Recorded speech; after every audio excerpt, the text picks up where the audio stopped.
네, 안녕하세요. 초등사이다입니다. 오늘은 우리 아이들의 정신질환 관련해서 한번 이야기 나눠보겠습니다. 일단 우리나라에서 소아청소년들이 가장 많이 앓고 있는 정신질환 무엇인지 아시나요? 많게는 초등학생 중에 10명 중 1명이 겪고 있는 정신적 장애인데요. 초등생 심리백과에 나온 인용을 따르면 5에서 10%라고 나와 있고요. 2019년도 대한소아청소년 정신의학회 조사에 따르면 무려 20%라고까지 말하고 있어요. 생각보다 이것에 대해 잘 모르시는 분들이 많아요. 뭐냐면 적대적 반항장애입니다. 적대적 반항장애, 그게 뭘까요? 적대적 반항장애가 뭐냐면 자신보다 권위가 있다고 생각되는 사람들에게 적대적인 언어 또는 신체적 행동을 표현하는 겁니다. 쉽게 표현해서 어른이 하는 말에 대해 일단 부정하고 짜증내면서 더 나아가 분노까지 표출하는 과정으로 가는데요. 그런데 이게 그저 말 안 듣는 아이라고 생각하지 정신질환이라고까지 아시는 분들은 별로 없어요. 그리고 생각보다 잘 드러나지 않고요. 이상하죠. 어른들한테 반항을 하면 금방 눈에 보일 텐데 왜 잘 모르는 걸까요? 왜 잘 드러나지 않는 걸까요? 이게요, 적대성을 권위 있는 사람한테만 보이기 때문이에요. 대표적으로 집에서 엄마한테만 함부로 하는 거죠. 학교에서 친구들이랑은 또 아주 잘 지내요. 엄마도 뭐 그냥 우리 아이니까 뭐 짜증도 좀 낼 수 있고 뭐가 못마땅하면 엄마한테 화도 낼 수 있고 뭐 그런 거지 하면서 그냥 감당하고 지나가죠. 학교에서는 친구들이랑 또 잘 지내고 크게 문제 없이 지내니까요. 학교에서 물론 선생님들에게는 못마땅한 표현을 합니다. 학교에서 권위 있는 사람은 선생님이니까요. 그런데 학교에서도 별 제지를 당할 일이 별로 없어요. 일단 다른 학생들과 잘 지내니까 선생님으로부터 어떤 권위를 통한 훈계를 받을 일이 잘 생기지 않죠. 훈계를 받을 일이 있어도 아이가 일단 이런저런 강한 저항을 하면 교사 입장에서 적당히 훈계하고 이렇게 멈추게 하는 것 말고는 달리 방도를 취할 여지가 없고요. 그런데 시간이 지나고 특히 아이가 고학년이 될수록 이제 엄마는 버겁다고 느껴지는 거죠. 자, 그러면 이런 적대적 반항장애는 언제부터 시작되는 걸까? 생각보다 이른 시기부터 시작됩니다. 무려 초등 입학 전부터 시작이 돼요. 물론 이때는 그러니까 증상만으로 이것을 적대적 반항장애, 이렇게 장애 판정까지는 잘 안 되죠. 하지만 전조 증상들이 있죠.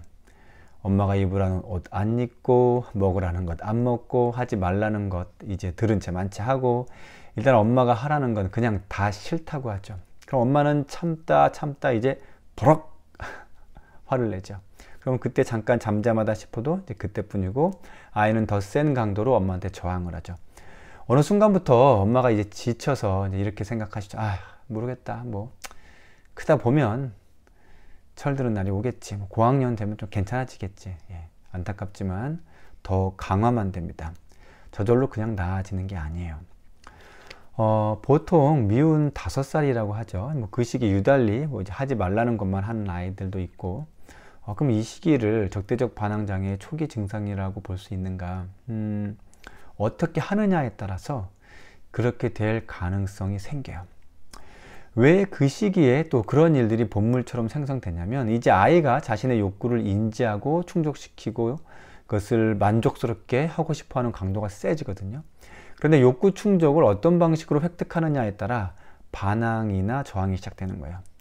유치원 가기 싫은데 짜증내고 화를 내니까 하루 집에서 쉴 수 있게 되는 일이 발생하고, 밥 먹기 전에 아이스크림부터 먹고 싶어서 막 소리 지르니까 아이스크림이 생기고, 그런 일들이 학습이 되죠. 그리고 그런 일들을 제어하는 권위 있는 사람들에게 이제 같은 방식으로 자신의 욕구를 관철시키죠. 적대적 반항 장애가 고착화되기 시작하는 겁니다. 이런 과정이 이제 6개월 이상이 지속되면 이제 적대적 반항 증상에서 적대적 반항 장애로 넘어가는 수순을 밟게 되는 거죠.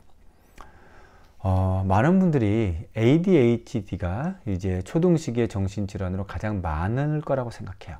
그런데 그게 아니에요. 유달리 말 안 듣는 아이들이 대부분 적대적 반항장애 초기 증상을 보이고 있다고 보시면 돼요.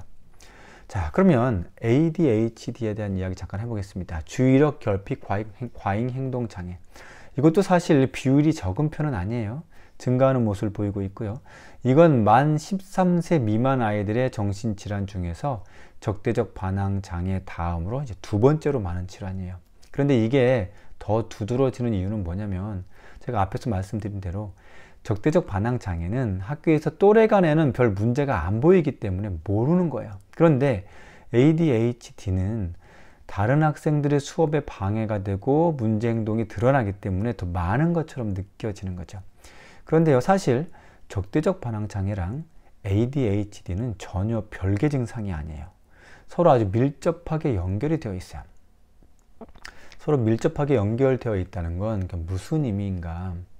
제가 앞에서 2019년 대한소아청소년 정신의학회 조사를 언급했어요. 이 조사에 따르면 적대적 반항 장애 어린이 10명 중에서, 적대적 반항 장애를 지금 겪고 있는 어린이 10명 중에서 4명이 ADHD로 진단이 되었어요. 즉, 두 가지 증상이 함께 나타난다는 거예요. 학회 조사에 따르면 ADHD를 적대적 반항 장애의 원인으로 얘기하고 있어요. 이게 어찌 보면 당연한 게, 과잉 행동을 보이니까 주변 어른들에게 자꾸 제어를 받게 되고 혼이 나고, 그럴 때마다 반항을 하다 보면 적대적 반항 장애로 이어지는 거죠. 이렇게 적대적 반항 장애가 고착이 되고 ADHD에 대한 치료 시기를 놓치게 되면 이게 거기서 멈추는 게 아니고 인터넷 게임 중독, 알코올 중독, 심각한 우울 증상, 심지어 자살에 대한 생각과 시도 비중도 높아져요.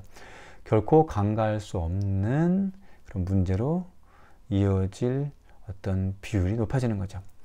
어린이 정신질환에 대해서 경각심과 예방 및 치료 방안이 절실한 이유예요. 그럼 가정에서는 어떤 부분에 신경을 써야 할까요?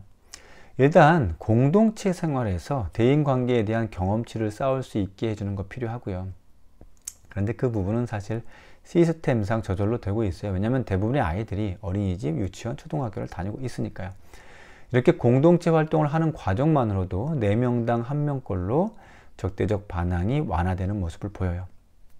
이 밖에도 가정 내에서 부모의 화를 조절하는 방법, 규칙 준수 등의 과정을 설명해주는 분위기도 중요하고요.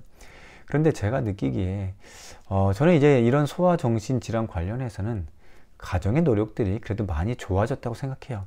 아무리 바쁘고 힘들더라도 그래도 기본 예의는 갖추게 하고 훈계도 하고 규칙을 잡아주려 노력하시는 분들이 많아요. 그런데 그런 노력만으로 부족한 한계에 왔다고 봐요. 이런 거예요. 대부분의 부모도 지친 상황이거든요. 저는 어떤 제도나 시스템에 그런 보완이 있었으면 좋겠어요. 그럼 어떤 시스템의 보완이 필요해요. 절실해요. 그럼 어떻게 가정의 노력을 넘어서 어떤 사회적 제도가 보충되면 좋을까? 예를 들어서 초등학교 입학 전에 해야 하는 필수 예방접종 목록이 있죠. 파상풍, 소아마비, 홍역, 일본뇌염 그런 것들이죠. 이런 것들을 질병청과 이제 교육청이 연계해서 초등 입학 전에 안내문이 전달돼요. 또 예방접종 도움이라고 검색하면 이제 안내를 받고 근처 병원에서 무료로 접종할 수 있죠. 아이들의 신체 건강을 위해 참 좋은 제도예요. 이 제도 덕분에 적어도 이런 병들로부터 우리 아이들이 상당 부분 안전해진 거죠. 그런데 정신질환 관련 예방 시스템이 없어요.